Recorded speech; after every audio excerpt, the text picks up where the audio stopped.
అనంతపూర్లో 45 నిమిషాల నుంచి 1 అవర్ మాట్లాడాడు. రకరకాల దాడులు జరుగుతున్నాయి. అసలు ఇవాళ చంద్రబాబు గారి పరిపాలనలో అసలు ఇది లేదు, రాజ్యాంగం లేదు, రెడ్ బుక్ జరుగుతుంది, అది ఇది ఆయన ఇష్టం. ఎందుకంటే ఆయనకు అలవాటు, ఆయన చేసిన పనులే అవన్నీ కూడా ఆయనే అన్ని ఊహించుకుని జరిగిపోతున్నాయి అని చెప్పటం. ఎందుకంటే ఈయనకి ఆత్మలతో మాట్లాడే అలవాటు ఉంది కాబట్టి మళ్ళా ఒకసారి తనకు తానే పూనిపోయి మాట్లాడుకోవటం జరిగింది. కానీ మీ ద్వారా నేను అడుగుతున్నా, ఇది నిన్న జరిగింది పెద్ద అపచారం. దేశంలో కోట్లాది మంది హిందువులే కాదు, ఇందాక మీకు చెప్పాం, అన్ని మతాలలో రాముల వారి భక్తులు ఉంటారు. వాళ్ళ మనోభావాలు దెబ్బతిన్నాయి. ఒక్కసారి అయ్యా మా ఎమ్మెల్యే తెలియకి తప్పు చేశాడు, మా ఎమ్మెల్యే తరపున మీ అందరికీ నేను క్షమాపణ చెప్తున్నాను, మీరు మా ఎమ్మెల్యేతో కూడా మీకు క్షమాపణ చెప్పిస్తాను అని ఒక్క మాట మాట్లాడే నోటెంబడి ఒక్క మాట వచ్చిందా అండి? ఎందుకోసం రాదు. ఎందుకంటే మతం మీద గౌరవం ఉంటే, పరమతాల మీద మంచి ఒపీనియన్ ఉంటే మనం వాళ్ళని గౌరవించాలి, సాంప్రదాయాలను గౌరవించాలని ఆలోచన ఉన్న వాడికి ఇవన్నీ వస్తాయి. అసలు ఏమీ లేనాడు, ఏదైనా రాజకీయం అనుకునే వాడికి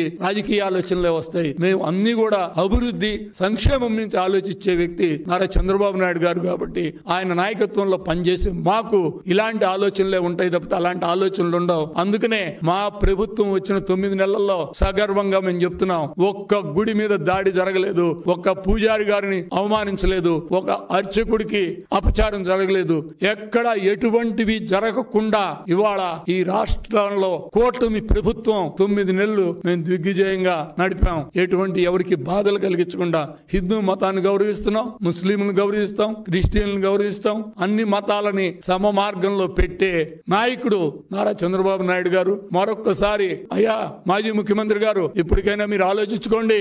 ఒక్కసారి హిందూ మతం మీద జరిగినటువంటి దాడిని ఖండిస్తూ మీ ఎమ్మెల్యే చేసినటువంటి ఆలూరు ఎమ్మెల్యే విరూపాక్ష గారు చేసినటువంటి ఎవరైనా 3 ముళ్ళు వేస్తారండి? అసలు మతుందా? అమ్మవారండి. సీతమ్మ అంటే ఏంటి?